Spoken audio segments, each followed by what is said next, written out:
దేవుని పరిశుద్ధ స్తోత్రం కలుగును గాక. మాస్టర్ మా గుర్తు చేసినట్టుగా జపాన్లో చైనాలో కొత్త వైరస్ వస్తుందట. నిన్న మేము ఒక అయ్యగారు వాళ్ళ ఇంటికి వెళ్ళాం, డయానా మేడం వాళ్ళ ఇంటికి వెళ్ళాం, రాబిన్సన్ అయ్య గారు వాళ్ళ ఇంటికి వెళ్ళాం. మేడంకు ఆ అయ్యగారికి బాగలేదని వెళ్ళాం. డోంట్ రికార్డ్ దిస్ వన్, మీరు దొంతున్నట్టు ఈ సంవత్సరం మేలు పొందుతూ బ్రతకాలంటే ఎట్లుండాలి? ఈ సంవత్సరం మేలు పొందుతూ మనం సంతోషంగా కుటుంబాలుగా సంఘముగా మనం హ్యాపీగా ఉండాలి. అసలు హ్యాపీగా ఉండద్దు అనుకుంటాడు వాడు ఉన్నాడు ప్రపంచంలో. 24 hours నేను హ్యాపీగా ఉండాలనుకుంటాడు. నేను అనుకుంటా, నువ్వు అనుకుంటావు, అందరం అనుకుంటాం సంతోషంగా ఉండాలి. ఇల్లు కట్టుకోవాలి, పెళ్లి చేసుకోవాలి, పిల్లలు పుట్టాలి, పిల్లలు కానీ చదివియాలి. ఇవన్నీ సంతోషకరంగా జరుగుతాయా? ఇవన్నీ సంతోషకరంగా జరుగుతాయా? సరే 24 దాకా జరగలేదు అనుకుందాం. ఈ సంవత్సరం అంటే ఏ సంవత్సరం? కొంచెం మంది అప్పుడప్పుడు నేను మిస్ అయిపోయాను. ఈ 2025 సంవత్సరంలో గతించిన కష్టాలను గుర్తు చేసుకుంటూ దేవుని సన్నిధిలో నువ్వు బ్రతికి పాత వాటిని మర్చిపోయి ఈ సంవత్సరం నెమ్మదిగా సంతోషంగా మేలుతో తృప్తికరంగా నువ్వు ఉండాలంటే ఏం చేయాలి? ఫస్ట్ వాక్యభావంలో చెప్పాను. మనమంతా ఎట్లున్నాం ఇప్పుడు? భగవని ఎట్లున్నాం? మాడిపోయిన బాగుంది. ఏం చేయాలి మరి? దానికి స్టీల్ స్క్రబ్బర్ కావాలి. అంటే నేను మేము ఆలుగడ్డ కూర అంటిందమ్మ, ఆలుగడ్డ కూర అంటింది వాస్తవంగా అమ్మ చేసిందే, నేను చెప్పిన, మీరు చేసింది కాదు. ఆ స్టవ్ మీద పెట్టింది, మర్చిపోయింది, మొత్తం మాడిపోయింది. పొద్దున స్క్రబ్బర్ తీసుకొని దాన్ని నీట్గా చేసిన, మరకపోలేదు. చూపెట్టమంటే కూడా చూపిస్తాను. మన జీవితాల్లో ఇట్లాంటివి చాలా మరకలు ఉన్నాయి బిడ్డ. మన జీవితాల్లో ఇలాంటివి చాలా మరకలు ఉన్నాయి. ఆ మరకలు చూసినప్పుడు ఏం గుర్తొస్తుంది నీకు? ఈ 2025 సంవత్సరంలో పోయిన మరకలన్నీ చూసుకుంటే కూర్చుంటే ఈ సంవత్సరం సంతోషకరంగా సాగదు. కాబట్టి ఆ మరకలను మర్చిపోయే స్థితిలో నీవు ఉండాలి. అలా మర్చిపోవాలంటే ఏం చేయాలి? మేలుకరంగా ఉండాలంటే ఏం చేయాలి? సామెతల గ్రంథము నా ముందు ఒక 10 రాజులను నేను రాసుకుని ఉన్నాను. వాళ్ళు ఏమేం చేశారో వాళ్ళ గురించి చెబుదాం అనుకున్నాను. కానీ ఒక మేలుకరమైన దీవెన మనం పొందుకోవాలన్నది దేవుని ఉద్దేశం. కాబట్టి సామెత గ్రంథం 10వ అధ్యాయము, సామెతల గ్రంథం 10వ అధ్యాయము, సామెతలు 16, 17 నుంచి ఇంచుమించు మనం ఒక 25 దాకా వెళ్దాం. 17వ వచనం చదవండి. చెడుతనము విడిచి నడుచుటయే. చాలా వెళ్ళకి వెళ్దాం. ఒకసారి పోతే మనం బుర్రకెక్కదు. చెడుతనము విడిచి నడుచుటయే. హల్లెలూయా. ఈ 2025 సంవత్సరం ఎట్లుండాలనుకొని ఇళ్ళకి వచ్చిందాం మనం?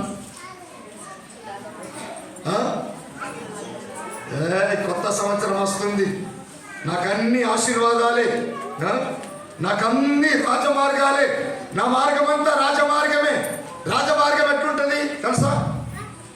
ముందు సైనికులు ఉంటారు, ముందు గన్మెన్స్ ఉంటారు, వెనుక గన్మెన్ ఉంటుంది, సైడ్కు పబ్లిక్.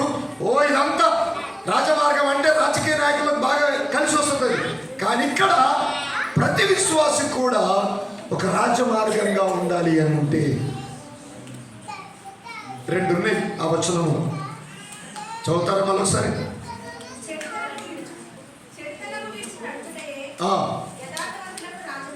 చెడుతనము విడిచి నడుచుటయే అని 2 ఉన్నారు. ఆ వచనంలో 2 ఉన్నారు. చెడిపోయేవాడు ఉన్నాడు, యథార్థవంతుడు ఉన్నాడు. చెడుతనము విడుచుటయే యథార్థవంతులకు రాజమార్గము. ఈ 2025 సంవత్సరములో ఈ సంవత్సరాన్ని నీవు రాజమార్గంగా చేసుకోవాలనుకుంటున్నావా? రాజమార్గంలో ఏ కష్టం లేకుండా, ఏ నిష్ఠూరం లేకుండా, ఏ బాధలు లేకుండా, ఏ శ్రమలు లేకుండా నువ్వు సాగాలంటే అసలు యథార్థంగా ఉన్నోనికి శ్రమలు ఎక్కువ ఉంటాయా? చెడుతనం ఉన్నోనికి శ్రమలు ఎక్కువ ఉంటాయా? యథార్థవంతులకు శ్రమలు ఎక్కువ. నిజమేనా? ఒప్పుకుంటారా? నీ మాట్లాడిన తర్వాత మళ్ళీ మాది తప్పనా దుబ్బిట చెడు. ఇప్పుడు యథార్థవంతులకు కష్టాలు ఉంటాయి. ఈ యథార్థవంతుడిగా ఉండాలంటే ఏం చేయాలి?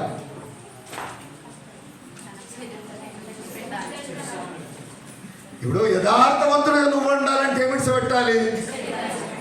పోయిన సంవత్సరంతో ఎంతమంది వచ్చారు? ఇడిసి పెట్టింది. పోయిన సంవత్సరం వదిలేసామా? సంఖ్య మారుతుంది కానీ హల్లెలూయా. ఇప్పుడు చెప్పండి, యథార్థవంతులుగా ఉండడానికి తీర్మానం చేసుకొని పాతదాన్ని వదిలిపెట్టి కొత్త సంవత్సరంలోకి వచ్చినాం. పోయిందా ఆ పాతది? పోయిందా? పోకపోతే నీకంతా రాజమార్గం నీకు ఏ మార్గంలాగా ఉంటుంది? పరికంపలాగా ఉంటుంది. ఒక జాగలో తప్పించుకుంటే ఇంకో జాగలో ఆ పరికంపలో పడతావు. కాబట్టి ఈ సంవత్సరంలో నువ్వు యథార్థవంతుడిగా రాజమార్గముగా నీ పనులు, నీ ఉద్యోగాలు, నీ వ్యాపారాలు, నీ ఉన్నతమైన స్థితితో కూడా ఒక రాజమార్గముగా ఉండాలి అని అంటే ఏం వదులుకోవాలి? చెడుతనం వదులుకోవాలి. అక్కడ ఆ మాట చదివినప్పుడు చాలా బాగా అనిపిస్తుంది. మనం ఒకసారి చదువుదాం. చాలు. చెడుతనము విడిచి, మీరు కరెక్ట్ చదువుతలేదు. చెడుతనము విడిచి నడుచుటయే యథార్థవంతులకు. ఇప్పుడు మీరు యథార్థంగా ఉన్నారు, చెడ్డోడు అవడాన్ని ఎదురైంది అనుకుందాం. ఏమనుకుంటావు నీ మనసులా? అమ్మా, యథార్థవంతుడుగా నువ్వు ఉన్నావు. ఓ చెడ్డోడు డిసెంబర్ 31 నాడు నిన్ను తిట్టిండు. నువ్వు యథార్థంగా ఉండాలనుకుంటున్నావు. వాడిని చూసినప్పుడు ఏమనిపిస్తుంది? నీ యథార్థత సంగతి ఏంటి? నీ యథార్థత సంగతి ఏంటి? అక్కడ నీ రాజమార్గాన్ని, ఆ చెడును చూసినప్పుడు నీ రాజమార్గాన్ని ఏం చేసుకుంటున్నావు? పాడు చేసుకుంటున్నావు. కాబట్టి విడిచిపెట్టు. ఇలా విడిచిపెట్టాలి అని అంటే ఒక మనసు ఉండాలి. నీకు ఏ మనసు ఉండాలి? క్షమించే మనసు ఉండాలి. క్షమించే మనసు ఉండాలి. మొన్న ఒక 7 చూసినాం గల్తీ పత్రికలో. క్షమించే మనసు ఉండాలి. రెండవది కింది వచనం చదువుదాం. తన ప్రవర్తన కనిపెట్టువాడు. రెండవది చెడ్డని కాదు, ఇప్పుడు ఉన్నదో చూసుకోవాలి. నీ ప్రవర్తన జాగ్రత్తగా చూసుకో. ఈ 2025 సంవత్సరంలో నీ మార్గము రాజ్యమార్గముగా ఉండాలి అని అంటే నీ ప్రవర్తన జాగ్రత్తగా చూసుకో. అమ్మ ఇటు చూడాలన్నా. నీ ప్రవర్తన అని చదివినప్పుడు ఎవరెవరికి రాస్తున్నారు? దేవుడు నా కోసం రాస్తున్నాడు. హల్లెలూయా. ఈ బైబిల్ అంతా కూడా ఇట్ ఈస్ ఇంగ్లీష్లో ఒక భక్తుడు రాస్తాడు, it is a love letter to sinners. పాపిష్టికి దేవుడు రాసిన ఒక ప్రేమ లేఖ. ఈ ప్రేమ ఆయన కలవరి శిలువలో తన ప్రేమను చూపి నిన్ను ఆ రాజమార్గంలో ఉంచాలనుకుంటున్నాడు. ఆ రాజమార్గంలో ఉంచాలనుకుంటున్నాడు. కాబట్టి నీ ప్రవర్తన జాగ్రత్తగా చూసుకోబిడ్డ. సాధారణంగా భూమి మీద బాంబులు పడుతున్నాయా?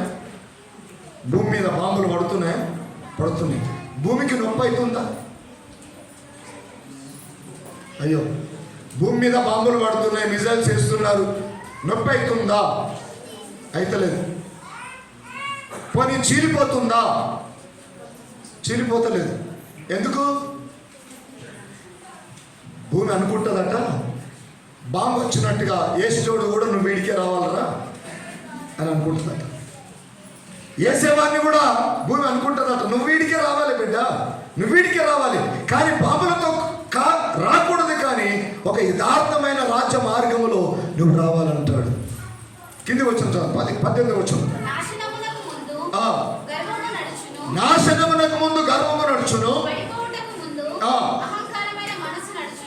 అహంకారమైన మనసు. ఈ 2025 సంవత్సరం మీ రాజమార్గముగా నువ్వు నడిచే మార్గము, రాజమార్గముగా నువ్వు నడిచే మార్గము యథార్థంగా ఉండాలి అని అంటే చెడుతనము విడిచిపెట్టాలి. రెండవది, నీ ప్రవర్తన చాలా జాగ్రత్త కనిపెట్టుకోవాలి. మూడవది, గర్వము విడిచిపెట్టాలి. నాలుగవది, అహంకారమైన మనసు విడిచిపెట్టు. ఇలా ఉన్న మనుషులు, రాజులు సైతము బైబిల్లో 10 మంది ఉన్నారు. సాతాను పరలోక రాజ్యంలో గర్వించి, ఓ ప్రధాన దూత, వేకువ చుక్క, నువ్వు ఎలా పడిపోతుంది అని అంటే, పడిపోయే ప్రతి రాజు వెనకాల, పడిపోయే ప్రతి ప్రధాన దూత వెనకాల ఏముంటుందో తెలుసా? గర్వము. గర్వము. ఏ రోజు గర్వం వచ్చింది? పడిపోయాడా? 3 నెలల పాపలను చంపించిన ఏ రోజు మీకు బాగా తెలుసు. ఏమైపోయింది? చచ్చాడట. ఉజ్జియా ఆ విధంగా గర్వించాడు, హిజ్కియా గర్వించాడు, కయ్యూను గర్వించాడు. ఇంకా చాలా మంది బైబిల్ గ్రంథంలో మనం చూస్తాం. దేవుని ప్రియమైన వాళ్ళారా, ఈ గర్వాన్ని ఈ 2025 సంవత్సరంలో నీకెంత నన్ను ఉండొచ్చు, నీకెంత పెద్ద ఆస్తున్నా పర్లేదు, ఎంత పెద్ద ఉద్యోగం ఉన్నా పర్లేదు, నువ్వు ఏ స్థితిలో ఉన్నా పర్లేదు, నీకెంత మంచి అందం ఉన్నా పర్లేదు, బట్ అవన్నీ కలగజేసిన వాడు దేవుడే. హల్లెలూయా. అవన్నీ కలగజేసిన వాడు దేవుడే. ఆయన పట్ల నువ్వు యథార్థంగా ఉండు. ఇంకో మాట అంటాడు, దయచేసి 20వ వచనం.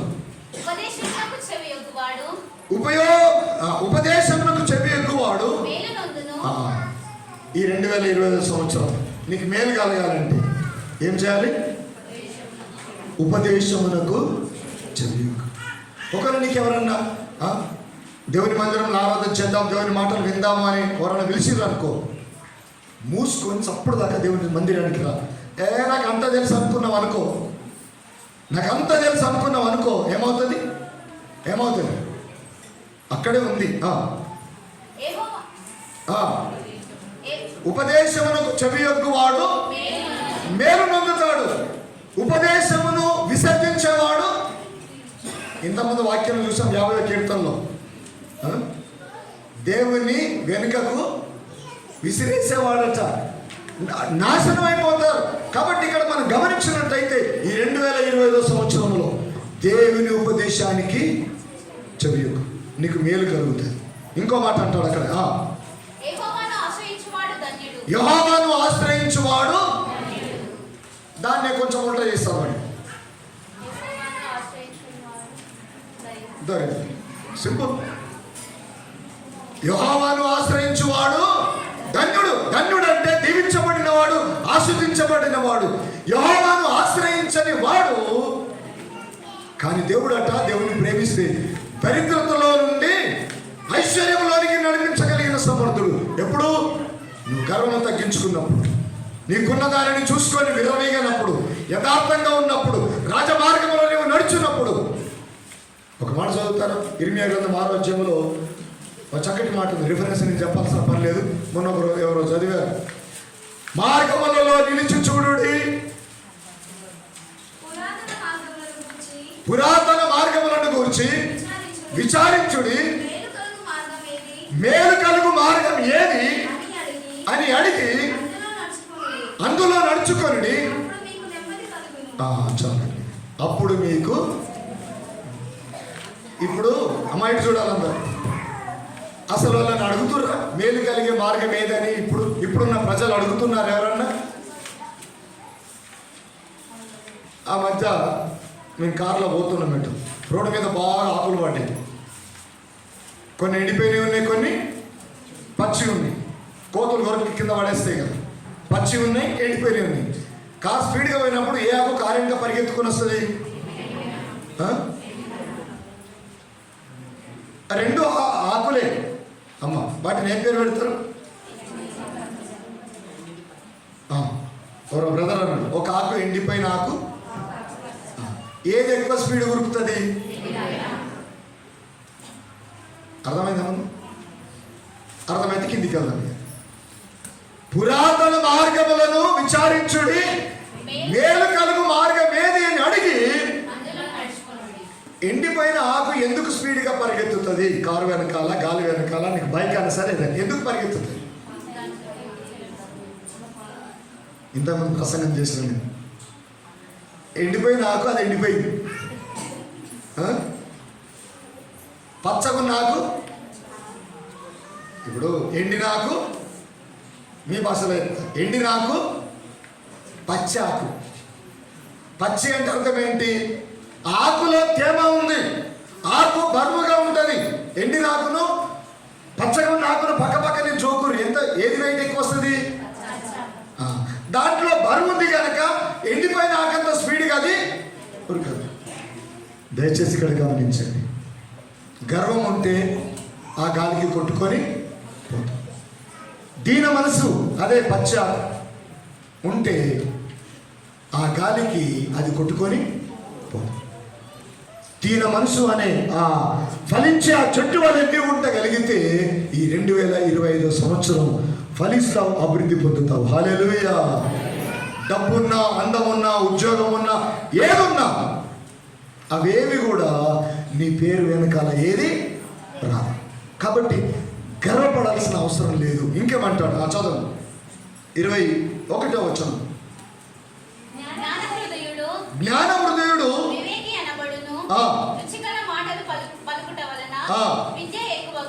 అమ్మో, విద్య వెనకాల ఇది కూడా ఉంటుందా? విద్య అంటే అర్థం ఏంటి? విద్య అంటే అర్థం ఏంటి? ఎడ్యుకేషన్. విద్య అంటే అర్థం ఏంటి? ఎడ్యుకేషన్ ఎక్కువ కావాలంటే ఏం చేయాలి? అంటే ఇంటికాడ కూర్చొని రుచికల మాటలు మాట్లాడితే వచ్చేస్తారా? దేవుని ప్రియమైన సంగమా, మిమ్మల్ని మనం తగ్గించుకొని ఒక రుచికల మాటలు.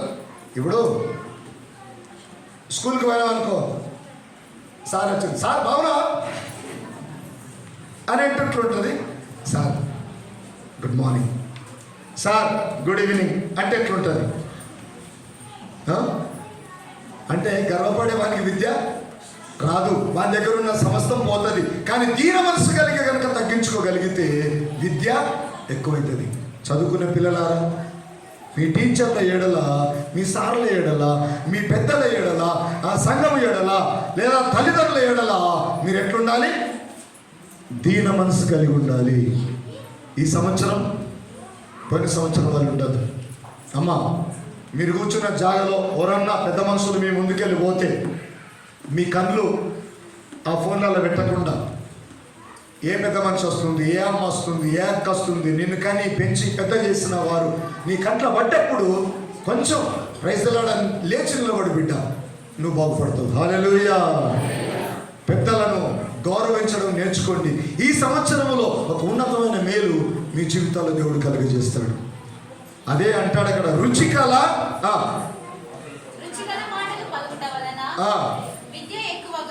అరుగుల మీద కూర్చుంటే ఎక్కువ ఉన్నానుందా? పునాదుల దగ్గర కూర్చుంటే ఎక్కువ అవుతుందని ఉందా? మూరల మీద కూర్చొని మాట్లాడితే ఎక్కువ అవుతుందని ఉందా? లేదు. నీ పొరుగు వారిని గౌరవించి, నీ కుటుంబాన్ని గౌరవించి, నీ తల్లిదండ్రులను గౌరవించి, నీ తల్లిదండ్రులను సన్మానించే జీవితం నీకు ఉండగలిగితే నీ జీవితంలో విద్య, బుద్ధి, జ్ఞానములు, సర్వ సంపదలు నీ దగ్గరికి దేవుడు నడిపిస్తాడు. ఈ 2025 సంవత్సరం విడిచిపెట్టవలసిన. చివరిగా ఇంకో మాట జ్ఞాపకం చేస్తాను, ముగించుకుందాం. చదవండి 22వ వచనం. వామ్మో, దాన్ని ఉల్టా చేస్తాను అంట.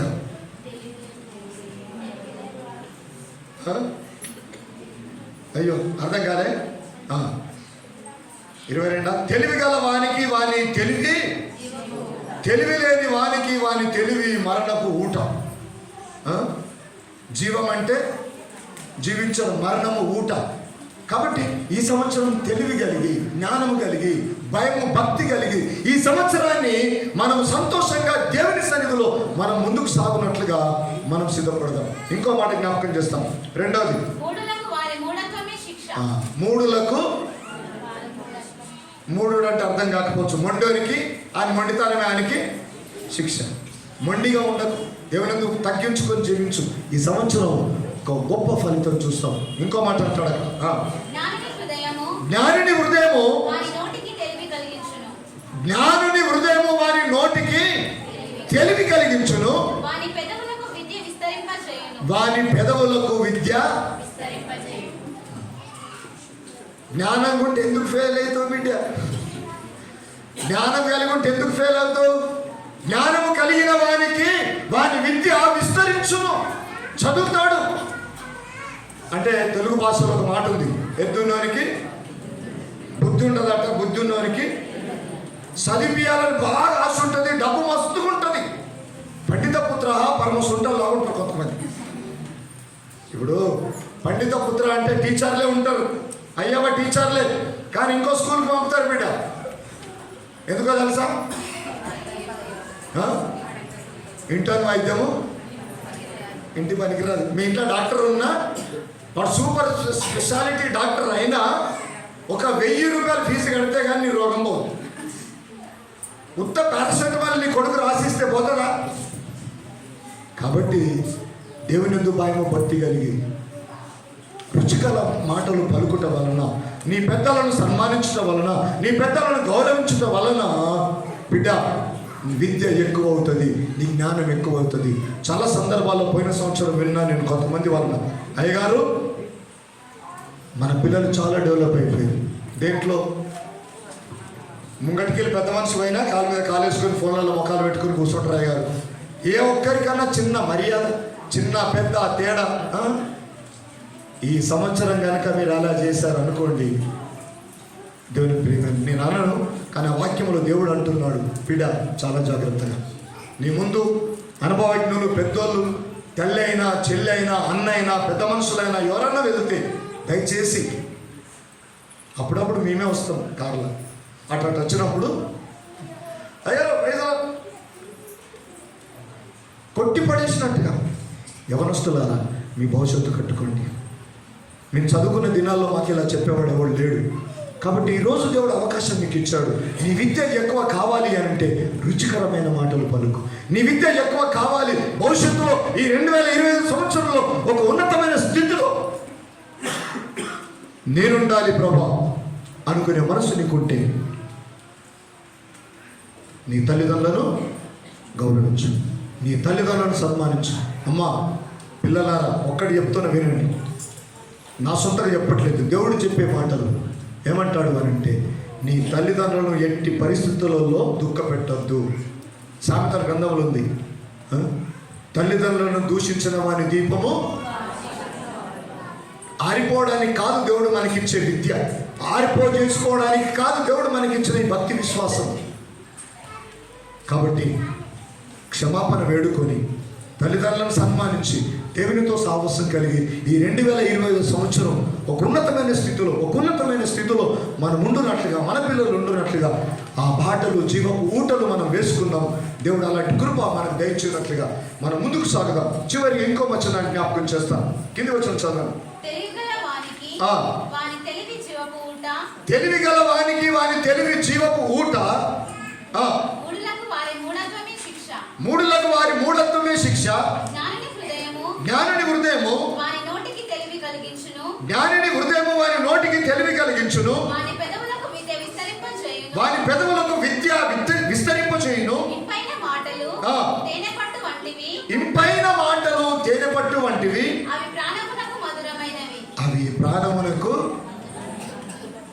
అమ్మ ఇటు చూడాలందరు, తేనె తీయగుంటుందా చేదుంటుందా? ఆ తేనె తీయగుంటుంది. నీ పెదవులకు అంటింది అనుకో, ఏం చేస్తావు? నా పెదవులకు తేనె అంటింది, చేదుగుంది, జర ఇది నీ పెదవులతో నీ నాలుగుతో తీసేసుకోవా అని అంటావా నువ్వే? దేవుని ప్రేమైన వాళ్ళ ఆ పెదవుల పైన ఆ విద్య ఉన్నప్పుడు ఇంకొకరికి ఇవ్వడం కంటే నువ్వు తీసుకొని నీ హృదయంలోనికి తీసుకుంటే అది నీ హృదయానికి నెమ్మది, నీ జీవితానికి ఆశీర్వాదకరంగా ఉంటుంది. కాబట్టి విద్యను తృణీకరించకు. నీ పెదవులు నీకు భవిష్యత్తునిస్తాయి. తన నాలుకను కాపాడుకుని వాడు తన ప్రాణమును. ఈ పెదవులను కూడా కొంచెం కాపాడుకుంటే మంచిది ఈ సంవత్సరం. హల్లెలూయా! ఈ పెదవులను కాపాడుకుందాం. కాబట్టి ఎవరిని స్పీడ్గా ఎవరిని మాట్లాడకండి. పోయిన సంవత్సరం మీద పోయింది, ఇకనైనా పాట పాడతాం కదా, ఇకనైనా కానీ నేను అంత సింగర్ నేను కాదు, కానీ ఏంటట? దర్శింపగా. అంటే నువ్వు ఆడుంటే ఆడికి రావాలి. కాబట్టి దేవుని మందిరానికి నువ్వు వచ్చి కూర్చుంటే దేవుడు నీతో వస్తాడు. హల్లెలూయా. దేవుని ఆరాధించగలిగితే దేవుడు నిన్ను హెచ్చించి గొప్ప చేస్తాడు. ఇంకో మాట చివరిగా ఏ మాట చదివిన బిడ్డ?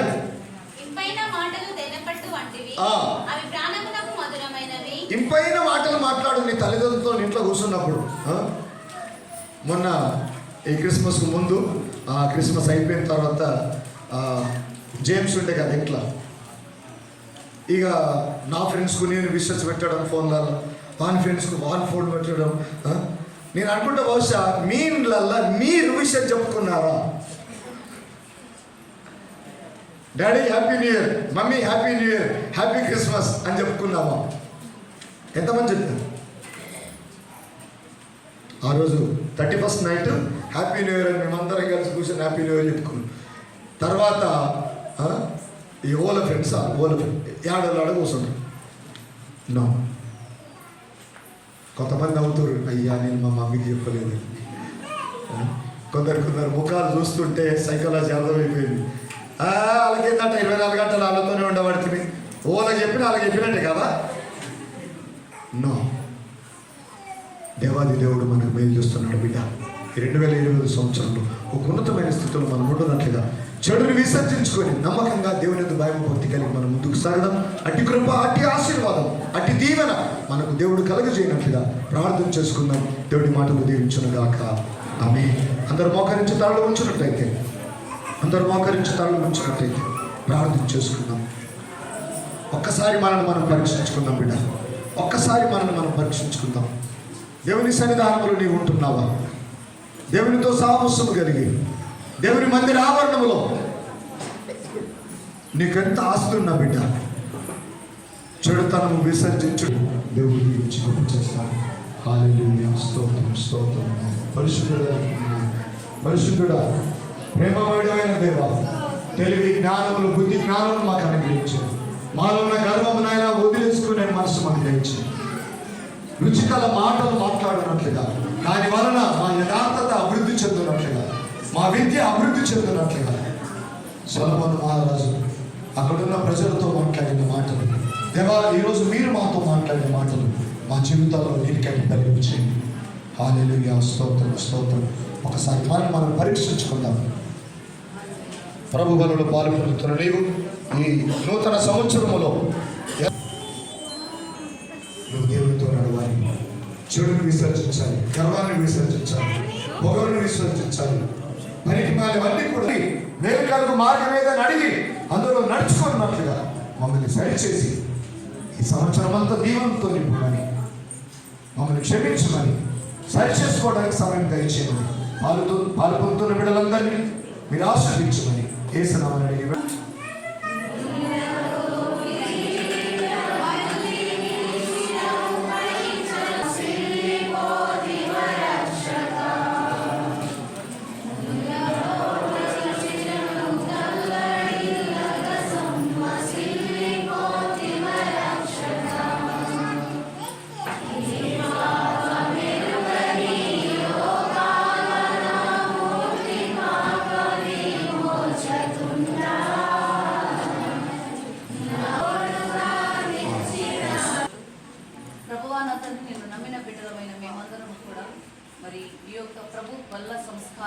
ప్రతినిత్యము చేయమని మరొక యుగమని ప్రభువా నా తండ్రి మాకు ఆజ్ఞాపించారు. ఆ రీతిగా తండ్రి మీ త్యాగమును మేము జ్ఞాపకము చేసుకొని మా యొక్క జీవితమును ఒక్కసారి జ్ఞాపకమునకు తెచ్చుకొని తండ్రి ఇంతవరకు వాక్యము మీరు మాట్లాడిన రీతిగా తండ్రి మా యొక్క తప్పిదములను ఒప్పుకొని, మా దోషములను ఒప్పుకొని, వాటిని విడిచిపెట్టి పశ్చాత్తాప హృదయముతో విరిగి నలిగిన మనసుతో ప్రభువా యథార్థమైనటువంటి మనసు కలిగి పరిశుద్ధ బల్లలో పాలు పొందుటకు మాకు సాయం చేయండి. ఎవరు కూడా ప్రభువా అనాలోచితముగా పరులను క్షమించలేని స్థితిలో బల్లలో చేయవేయకుండా మీరు కాపాడండి. కొందరు తెలియకయే పరిశుద్ధ బల్లలో పాలు పొంది మరి పాపములను విడిచిపెట్టక మరి మరణముందిరని నీ వాక్యం సెలవిస్తుంది కనుక ఆ రీతిగా మేము ఉండకుండా తండ్రి నీ కలువరి శిలువ త్యాగమును జ్ఞాపకము చేసుకొని శుద్ధ హృదయముతో పరిశుద్ధ బలలో పాలు పొందుటకు మాకు సహాయం చేయమని యేసు నామములో వేడుకుంటున్నాను తండ్రి. రొట్టెలో పాలు పొందిన వారు రక్షిస్తున్న కూడా పాల్గొన్నారు.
చాలా మంది రాలేకపోయారు.